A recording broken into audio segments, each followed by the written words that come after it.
আরজিকর হাসপাতালে ডাক্তারি পড়ুয়াকে খুন ও ধর্ষণের ঘটনায় উত্তাল রাজ্য রাজনীতি। ঘটনার প্রায় 4 দিন কেটে গেলেও এখনো পর্যন্ত একজনকে গ্রেপ্তার করেছে পুলিশ।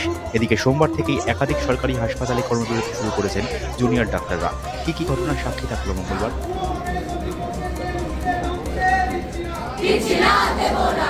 মঙ্গলবার সকাল থেকে বিক্ষোভ দেখাতে শুরু করেন ন্যাশনাল মেডিকেল কলেজের জুনিয়র ডাক্তাররা। অধ্যক্ষ পদ থেকে সন্দীপ ঘোষকে অপসারণের দাবিতে বিক্ষোভ শুরু করেন তারা।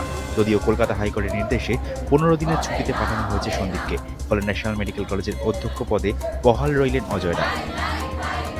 সোমবারের পর মঙ্গলবারও রাজ্যের একাধিক সরকারি হাসপাতালে জুনিয়র ডাক্তারদের কর্মবিরতি জারি রয়েছে। ফলে সমস্যায় পড়েছেন রোগী ও তাদের পরিজনরা।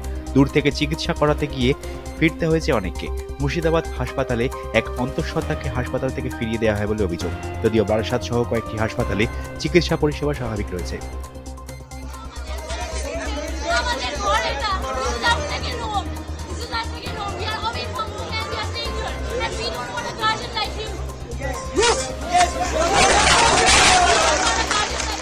মঙ্গলবার সকালে ন্যাশনাল মেডিকেল কলেজে পৌঁছন রোগী কল্যাণ সমিতির চেয়ারম্যান স্বর্ণকমল সাহা। তাকে ঘিরে বিক্ষোভ দেখাতে শুরু করেন বিক্ষোভরত জুনিয়র ডাক্তাররা।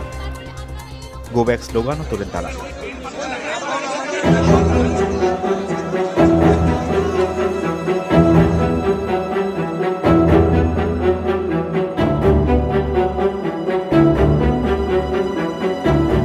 সোদপুরের নাটাগড়ে মৃত পড়ুয়ার বাড়িতে গেলেন মীনাক্ষী মুখোপাধ্যায়। তার পরিবারের সঙ্গে দেখা করেন তিনি।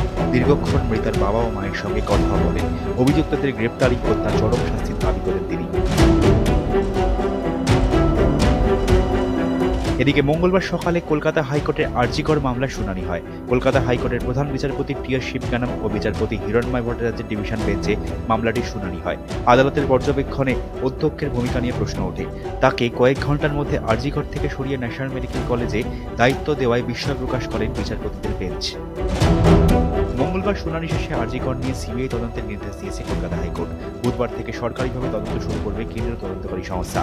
অন্যদিকে আরজিকর হাসপাতালের প্রাক্তন অধ্যক্ষ সন্দীপ ঘোষকেও 15 দিনের জন্য ছুটিতে পাঠানোর নির্দেশ দেওয়া হয়। মঙ্গলবার বিকেলে শ্যামবাজার থেকে আরজিকর পর্যন্ত মিছিল করে বুদ্ধিজীবীদের একাংশ।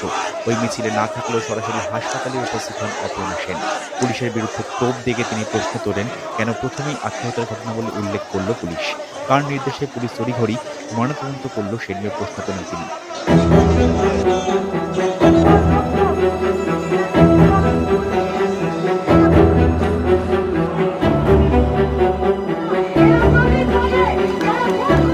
মঙ্গলবার সন্ধ্যায় বাম ছাত্র সংগঠন এসএফআইয়ের অভিযোগ, হাইকোর্টের নির্দেশের পরই সেমিনার রুম ভাঙার কাজ শুরু করেছে হাসপাতাল কর্তৃপক্ষ।